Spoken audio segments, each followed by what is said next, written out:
प्रिय मित्रों, good morning. Class 10 chapter 5 समांतर श्रेणी चल रही है। आप सबको पता है और आप सब कैसे हो। मैं आशा करता हूँ कि आप सब बहुत अच्छे होंगे।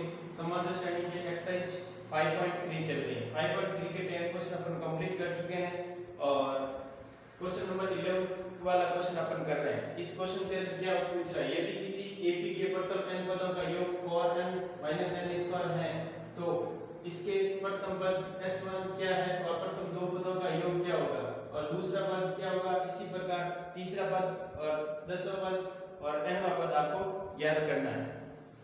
तो इसमें क्या दिया हुआ कि आपको एपी के n पदों का योग दिया हुआ क्या n पदों का योग दिया हुआ। n पदों के योग से अपन क्या निकाल सकेंगे, यदि n का मान वर्ग रखे तो s1 का मान आ जाता है, s1 का मान आ जाता है। यदि आपको S1 का मतलब होता है A1, A और प्रथम पद के इक्वल होता है। किसके इक्वल होता है S1? प्रथम पद के इक्वल होता है। प्रथम पद A है वो बराबर A1 है बराबर S1 है।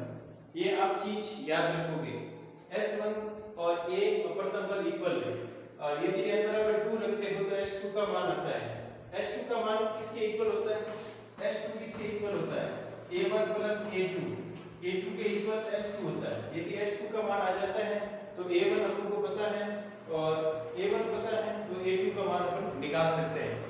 इसी प्रकार n बराबर 3 रखते हैं समीकरण नंबर 1 में, ये भी समीकरण नंबर 1 में रखते हैं और ये भी समीकरण नंबर 1 में।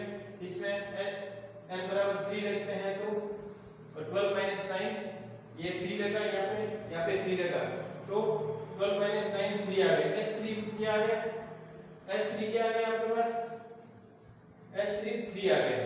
अब देखो S3 का मतलब होता है S2 + A3, S2 + A3 S3 होता है। ये S3 का मान है, ठीक है ना।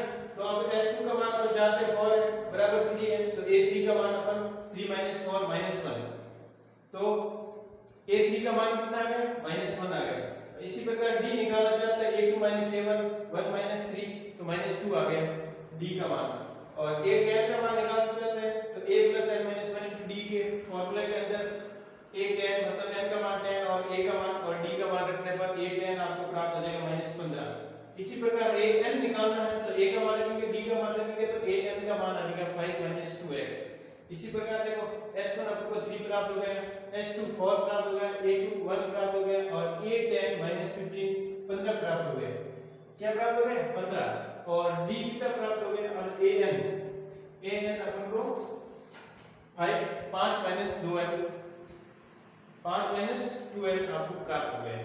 इसी प्रकार ऐसे क्वेश्चन आपको बार-बार प्रैक्टिस करनी है। इस क्वेश्चन के अंदर आपको योगफल का जो सूत्र दिया हुआ उसमें n का मान रखते जाओ, उसमें A1 A2 A3। यदि योगफल है तो S1 से अपन स्टार्ट करेंगे। योगफल का मतलब क्या है?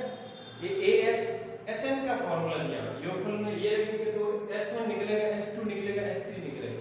यदि S1 का मतलब होता है A1 प्रथम पद के इक्वल होता है, S2 का मतलब होता है S1 + A2 होता है।